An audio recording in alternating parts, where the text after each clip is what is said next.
Оттегрен, господин Аврамов, дами и господа, скъпи гости, приятели. Казвам се Раван Хира, генерален директор на Хюлет Пакард. И това, което искам да кажа, че наистина съм много щастлив да бъда в Американския университет в Благоевград.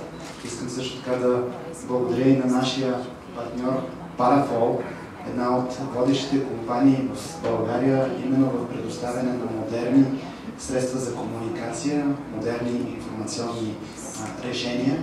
Компания, която има повече от 20 годишен опит с Хюлет Пакард и съчетайки с модерните технологии, смятам, че този начин решението наистина е, ние го наричаме bulletproof, но устойчиво и наистина ще предостави всички възможности на студентите да имат достъп до модерното образование.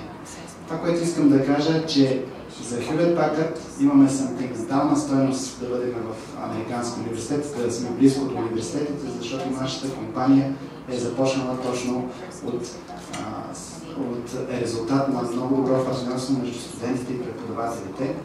Още преди 75 години, в далечната 39-та година, в един малък град в Калифорния, университета в Станфорд, на двама свои выпускници, техният преподавател им дава идея и започва да ги подкрепя като ментор, те да създадат първата тъй наречената стартап компания.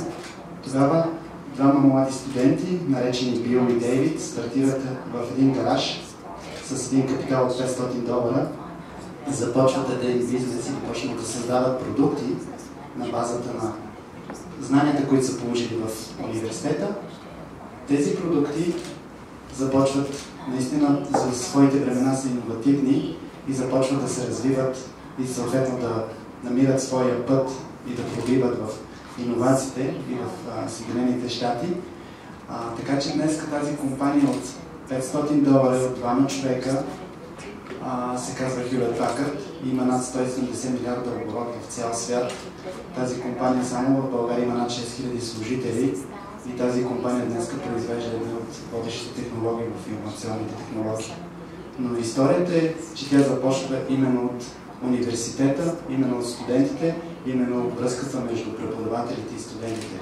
Точно затова задоволство за мен е да бъда днес тук и да видя, че университетите и в България, и в това лице Американски университет в България инвестира и наистина дава на своите студенти възможност те да получат максимално интересен достъп до информацията, да имат достъп по модерен начин, да обменят своите идеи с преподавателите, с колегите си, защо не и с други студенти, и това да го правят свободно от всякъде, без да имат ограничения от това с какви устройства, или дали се намират в клас, или в къщи, или някъде в някой в район близко до университета.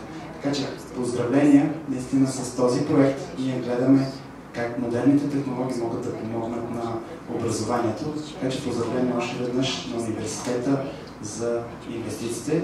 Също така благодарности към екипа, който е внедрявал, защото като генерален директор следяхме отблизо как се развиват нещата. Така че поздравления и за колегите в Американски университет, поздравления и за компанията Parafol, която наистина вложиха целият тези много опит и знания в това, че системата да е устойчива и да е точно, както се казва, по мярка.